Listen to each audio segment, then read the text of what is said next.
Hello students, welcome to the video classes English.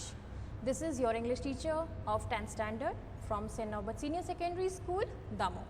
Today I shall summarize the poetry The Tiger in the Zoo composed by Leslie Norris.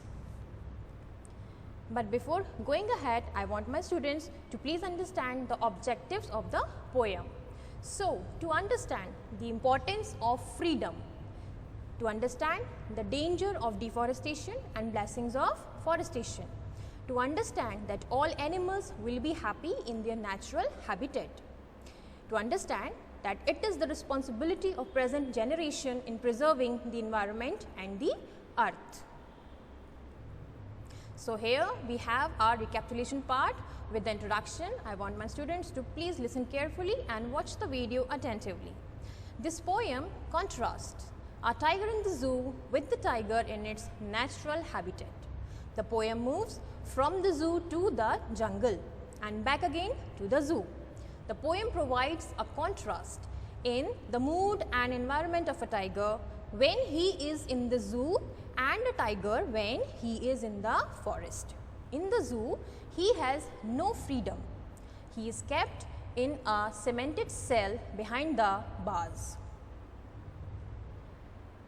As you can see, I have mentioned the stanzas of this poetry, The Tiger in the Zoo.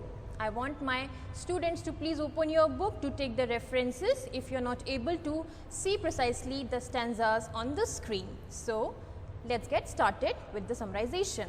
So, first stanza says, the poem begins with the description of a tiger that is very beautiful and is walking in his little cage.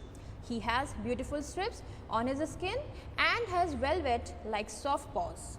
But the tiger is not happy and it is quite angry about being confined in the cage. Now come to the second stanza. The poet says that if the tiger was not confined to the zoo cage, he would have been hiding himself behind the long grass near some water body in order to catch its prey, that is the deer. Also, he would have terrorized the residents of the villagers. I am explaining third stanza for my students. Villagers around the forest area, but the reality is totally opposite to this. He was confined in a cage which was made up of strong building material and he was helpless there. He could not show his power to the visitors. Let's proceed to the stanza 4.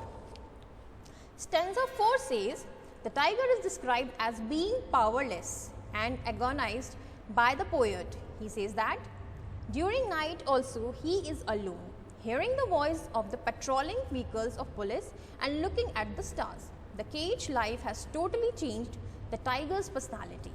The poet is trying to say that the animal which is famous for its fearlessness and freedom is confined and sad due to the human being world who want to desire pleasure by looking at him in the zoo cage.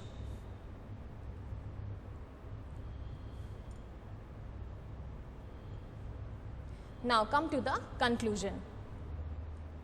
The poet creates a positive re-signification of the tiger in this poem. Instead of showing it to be a man-eater or a cruel creature, the poet shows that in fact it hardly ever bothers with human beings and that it hunts only when it needs to eat. By showing these relatively benign aspects of the tiger's life and showing how graceful its movement can be, the poet is giving us an important message. He is telling us that it is unjust to remove animals from their natural habitat and that we must strive to conserve that habitat for them at all costs. So, this was all about the summarization of the poetry, The Tiger in the Zoo, composed by Leslie Norris. I hope all my students have understood in it a very better way. So, this is your homework to learn all the question answers of this poetry. Till the next video, take care, stay safe and healthy. Thank you.